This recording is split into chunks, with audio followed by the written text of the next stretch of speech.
Chhattisgarh PSC में long answer questions एकदम surprise gift जैसे होते हैं और ये सरप्राइज गिफ्ट का डब्बा जब खुलता है तो लोगों की किस्मत खुल जाती है। फ्रेंड्स, रिपीटर्स इस चैलेंज में होते हैं कि ज़्यादा से ज़्यादा टॉपिक्स कवर करके आए हैं तो क्वेश्चंस जो हैं वो छूटे हुए किसी टॉपिक में से मत आ जाए।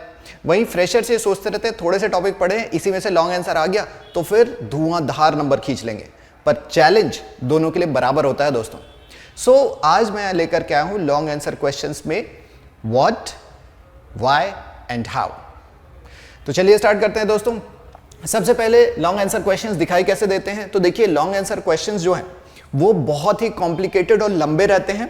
पेपर 3 से पेपर 7 में हर एक यूनिट के लास्ट क्वेश्चन को लॉन्ग आंसर क्वेश्चन रखा जाता है और ये क्वेश्चंस जैसे कि मैंने बताया 2-3 पार्ट में बटे होते हैं। जैसे यहाँ पे है what is institute of eminence declared by the government of India, how is it different from other institutions, discuss also its effect on quality of higher education in India.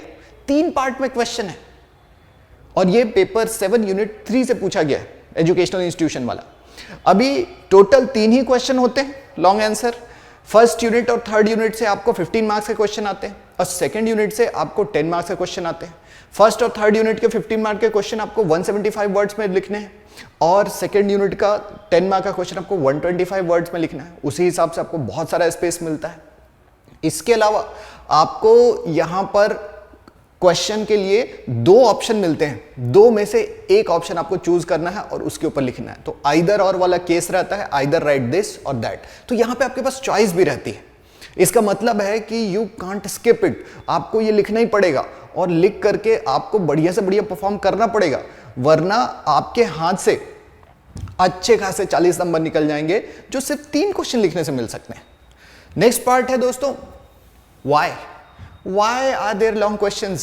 अभी 8 नंबर का क्वेश्चन बनाया ना, 8 number का question बनाने वाले तो long question भी बना लेते हैं, शॉर्ट क्वेश्चन भी बना लेते हैं, 4 मार्क्स 15 मार्क्स के क्वेश्चन दोनों बना लेते हैं। लेकिन फिर ये लॉन्ग क्वेश्चन रखने के पीछे रीजन क्या था? रीजन ये था कि आपका चेक करना है range of and depth of knowledge. तो भैया रेंज मतलब सारे टॉपिक आपको कवर करने हैं, है ना, खूब सारे टॉपिक आपको कवर करने हैं और ये सारे टॉपिक जो कवर करने हैं तभी जाकर के आपको ये क्वेश्चन पकड़ में आएगा। और डेप्थ ऑफ नॉलेज मतलब कितना गहरा आपको नॉलेज है, इसको आपको कवर करना है, ठीक है।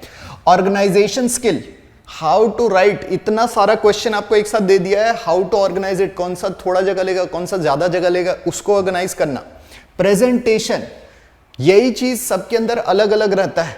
कोई किसी का प्रेजेंटेशन स्किल ऐसा रहता है कि वो एकदम फट से देखते ही पता चलता है कि इसने ये चीज लिखा है और किसी का आंसर में ढूंढना पड़ता है। सो प्रेजेंटेशन स्किल, ऑर्गेनाइजेशन स्किल, ये आपके आंसर के लुक को डिजाइन करता है और आप अगर इस पे काम करेंगे तो डेफिनेटली आपको दूसरों से ज्यादा मार्क्स मिलेंगे।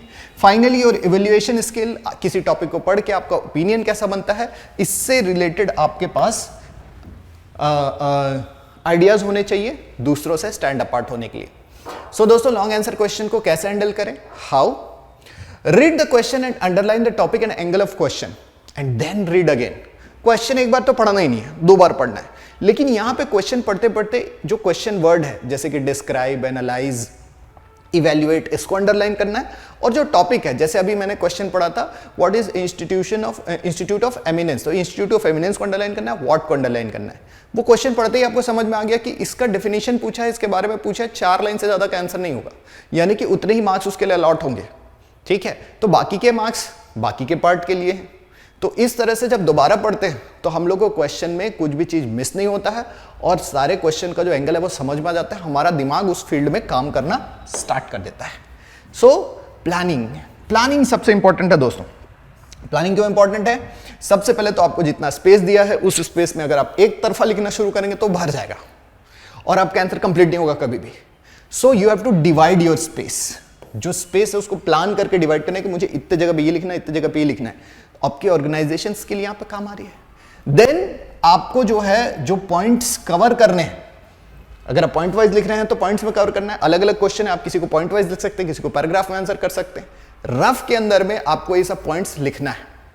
अगर अलग से जो है आपको डायग्राम और मैप बनाना है, उसके लिए पहले से जगह प्लान करके रखो, उस जगह को एक रूलर से, स्केल से बॉक्स बना के कवर कर दो, बोलो यहां पे बनाएंगे, ठीक है, ताकि बाद में कंफ्यूजन ना हो कि डायग्राम के लिए तो जगह नहीं बचा, हाँ, या डायग्राम के लिए जगह बचा है तो बाकी चीजों के लिए जगह नहीं बचा।